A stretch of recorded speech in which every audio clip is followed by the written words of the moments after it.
ಇಂದು ಸಂಜೆ 6 ಗಂಟೆಗೆ ಖಾಸಗಿ ಹೋಟೆಲ್ನಲ್ಲಿ ಮೀಟಿಂಗ್ ನಡೆಯಲಿದೆ.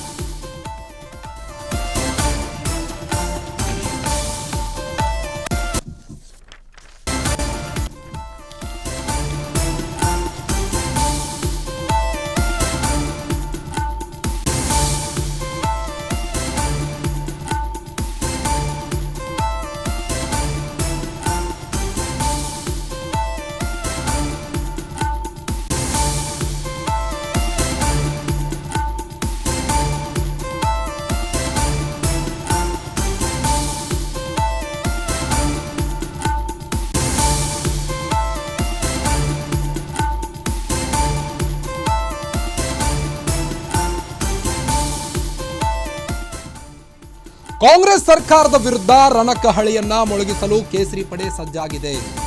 ಬಜೆಟ್ ಹೊತ್ತಲ್ಲೇ ಸರ್ಕಾರವನ್ನ ಕಟ್ಟಿ ಹಾಕಲು ಮೆಗಾ ಪ್ಲಾನ್ ಒಂದನ್ನು ಮಾಡಿಕೊಂಡಿದ್ದಾರೆ ವಿಪಕ್ಷ ನಾಯಕ ಆರ್ ಅಶೋಕ್. ಸರ್ಕಾರಕ್ಕೆ ಬಿಸಿ ಮುಟ್ಟಿಸಲು ಬಿಜೆಪಿ ನಾಯಕರು ತಯಾರಿಯನ್ನ ನಡೆಸಿದ್ದಾರೆ. ಇನ್ನು ಸಂಜೆ 6 ಗಂಟೆಗೆ ಖಾಸಗಿ ಹೋಟೆಲ್ನಲ್ಲಿ ಈ ಒಂದು ಮೀಟಿಂಗ್ ನಡೆಯಲಿದ್ದು ಸರ್ಕಾರದ ವೈಫಲ್ಯಗಳ ಬಗ್ಗೆ, ಕಾಂಗ್ರೆಸ್ ಸರ್ಕಾರದ ವೈಫಲ್ಯಗಳ ಬಗ್ಗೆ, ಹೋರಾಟದ ಬಗ್ಗೆ ಚರ್ಚೆ ನಡೆಸಲಾಗುವುದು. ಇನ್ನು ಕಾಂಗ್ರೆಸ್ ಸರ್ಕಾರದ ವಿರುದ್ಧ ರಣಕಹಳಿಯನ್ನ ಮೊಳಗಿಸಲು ಬಿಜೆಪಿ ಸಜ್ಜಾಗಿದೆ. ಬಜೆಟ್ ಹೊತ್ತಲ್ಲೇ ಸರ್ಕಾರವನ್ನ ಕಟ್ಟಿ ಹಾಕಲು ಮೆಗಾ ಪ್ಲಾನ್ ಅಂತಾನೆ ಹೇಳ್ಬೋದು. ಇದು ಸಂಜೆ 6 ಗಂಟೆಗೆ ಖಾಸಗಿ ಹೋಟೆಲ್ನಲ್ಲಿ ಮೀಟಿಂಗ್ ನಡೆಯಲಿದ್ದು, ಇನ್ನು ಸಭೆಯಲ್ಲಿ ದಲಿತರಿಗೆ ಮೀಸಲಿಟ್ಟ ಹಣ ಗ್ಯಾರಂಟಿ ಯೋಜನೆಗೆ ಬಳಕೆಯಾಗಿರುವ ಕುರಿತು ಚರ್ಚೆ ನಡೆಸಲಾಗುತ್ತೆ.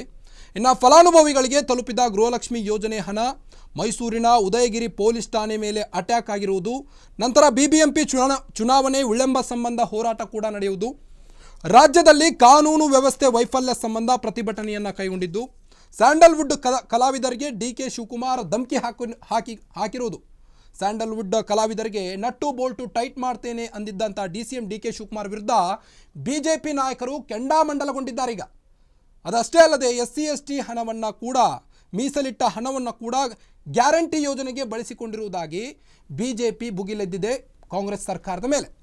ಇನ್ನು ಮೈಸೂರಿನ ಉದಯಗಿರಿ ಪೊಲೀಸ್ ಠಾಣೆ ಮೇಲೆ ಅಟ್ಯಾಕ್ ಆಗಿರುವ ಪ್ರಕರಣ,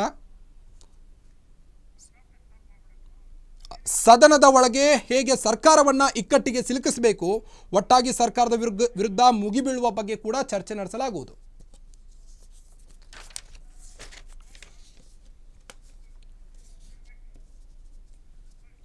ಬನ್ನಿ ಈ ಬಗ್ಗೆ ಇನ್ನಷ್ಟು ಅಪ್ಡೇಟ್ಸ್ ಕೊಡ್ತಾ ಹೋಗ್ತಾರೆ ನಮ್ಮ ಪೊಲಿಟಿಕಲ್ ರಿಪೋರ್ಟರ್ ಕವನ. ಶಾಸಕಾಂಗ ಪಕ್ಷದ ಸಭೆ ಕರೆದು ವಿಪಕ್ಷ ನಾಯಕರು ಆರ್ ಅಶೋಕ್ ಅವರು ಏನೆಲ್ಲ ಚರ್ಚೆ ಮಾಡಬಹುದು ಅಂತ ಈ ಒಂದು ಸಭೆಯಲ್ಲಿ ಸಂಜೆ 6 ಗಂಟೆಗೆ. ಕಾರ್ತಿಕ್, ಏನು ಇವತ್ತು ಜಂಟಿ ಅಧಿವೇಶನ ಶುರುವಾಗಿದೆ. ಅದೇ ರೀತಿಯಾಗಿ ಹಿಂದೆ ಅಂದ್ರೆ ಅಧಿವೇಶನ ಶುರುವಾಗೋಕ್ಕೂ 3 ದಿನದ ಹಿಂದೆ ಅಷ್ಟೇ ಶಾಸಕಾಂಗ ಸಭೆಯನ್ನ ಮಾಡಿದ್ರು. ಅದೇ ರೀತಿಯಾಗಿ ಇದೀಗ ಶುರುವಾದ ನಂತರವೂ ಕೂಡ ಇಂದು ಸಂಜೆ ಖಾಸಗಿ ಹೋಟೆಲ್ನಲ್ಲಿ ವಿಪಕ್ಷ ನಾಯಕರಾದಂತಹ ಆರ್ ಅಶೋಕ್ ಅವರು ಶಾಸಕಾಂಗ ಸಭೆಯನ್ನ ಕರೆದಿದ್ದಾರೆ. ಅದೇ ರೀತಿಯಾಗಿ ಯಾವ ರೀತಿಯಾಗಿ ಯಾವ್ಯಾವ ವಿಷಯ ಈ ಒಂದು ಸಭೆಯಲ್ಲಿ ಚರ್ಚೆ ಆಗ್ಬಹುದು ಅನ್ನುವಂಥದ್ದು ಕೂಡ ನೋಡೋದಾದ್ರೆ, ಹೀಗಾಗಿ ಅಧಿವೇಶನ ಶುರುವಾಗಿರೋದ್ರಿಂದ ಬೆಳಗ್ಗೆ ಕೂಡ ಶಾಸಕರ ಭವನದಿಂದ ವಿಧಾನಸೌಧದವರೆಗೂ ಪಾದಯಾತ್ರೆ ಮೂಲಕ ಬಂದಿದ್ರು, ಹೋರಾಟವನ್ನ ಮಾಡ್ಕೊಂಡು. ಅದೇ ರೀತಿಯಾಗಿ ಮುಂದಿನ ದಿನಗಳಲ್ಲೂ ಕೂಡ ಏನು ಸಿದ್ದರಾಮಯ್ಯ ಅವರು ಬಜೆಟ್ ಮಂಡನೆಯನ್ನ ಮಾಡ್ತಾ ಇದ್ದಾರೆ, ಅದೇ ರೀತಿಯಾಗಿ ನಾಳೆಯಿಂದ ಯಥಾ ಪ್ರಕಾರವಾಗಿ ಈ ಒಂದು ಅಧಿವೇಶನ ಕೂಡ ನಡೆದುಕೊಂಡು ಹೋಗುತ್ತೆ. ಈ ಒಂದು ಅಧಿವೇಶನದಲ್ಲಿ ಯಾವ ರೀತಿಯಾಗಿ ಪ್ರಮುಖ ವಿಚಾರಗಳ ಬಗ್ಗೆ ಧ್ವನಿ ಎತ್ತಬೇಕು, ವಿಪಕ್ಷದವರಾಗಿ ಯಾವ ರೀತಿಯಾಗಿ ಎಲ್ಲಾ ವಿಚಾರಗಳನ್ನ ತೆಗೆದುಕೊಳ್ಬೇಕು, ಅದೇ ರೀತಿಯಾಗಿ ಒಗ್ಗಟ್ಟಾಗಿ ಮುಂದುವರಿಯೋದು. ಯಾಕಂದ್ರೆ ಈಗಾಗಲೇ ಬಿಜೆಪಿಯಲ್ಲಿ ಒಗ್ಗಟ್ಟು ಅನ್ನೋದೇ ಇಲ್ಲ. ಎಲ್ಲಾ ಶಾಸಕರು ಬೇರೆ ಬೇರೆ ಒಪಿನಿಯನ್ಗಳನ್ನ ಇಟ್ಕೊಂಡಿದ್ದಾರೆ. ಮತ್ತೊಬ್ರು ಶಾಸಕರು ಈ ಒಂದು ಏನು ಕಲಾಪ ಏನಿರುತ್ತೋ ಅದರಲ್ಲೂ ಕೂಡ ಒಗ್ಗಟ್ಟಾಗಿ ಮುಂದುವರಿಯೋದಕ್ಕೆ ಕೂಡ ಇಷ್ಟಪಡ್ತಾ ಇಲ್ಲ. ಸೊ ಹೀಗಾಗಿ ಎಲ್ರೂ ಕೂಡ ಒಗ್ಗಟ್ಟಾಗಿ ಹೋಗೋಣ, ನಮ್ಮ ಮುನಿಸಿಗಳು ಏನೇ ಇದ್ರು ಇದರಿಂದ ಆಚೆನೆ ಇರ್ಲಿ ಅನ್ನುವಂಥದ್ದು ಕೂಡ ಈ ಒಂದು ಸಭೆಯಲ್ಲಿ ಚರ್ಚೆ ಆಗುವಂತಹ ವಿಷಯ. ಅದೇ ರೀತಿಯಾಗಿ ಏನು ಗ್ಯಾರಂಟಿಗಳು ಈಗಾಗಲೇ ತಲುಪ್ತಾ ಇಲ್ಲ, ಕಳೆದ 3-4 ತಿಂಗಳಿಂದ ಗ್ಯಾರಂಟಿ ಹಣ ಕೂಡ ತಲುಪ್ತಾ ಇಲ್ಲ.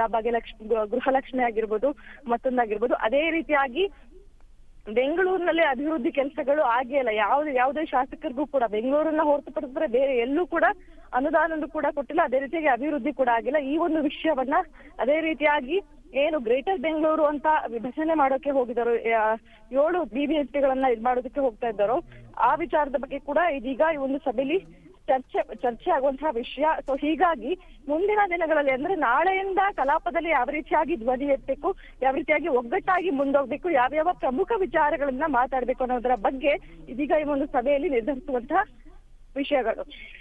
ಓಕೆ, ಥ್ಯಾಂಕ್ ಯು ತಮ್ಮೆಲ್ಲ ಮಾಹಿತಿಗಾಗಿ ಕವನ.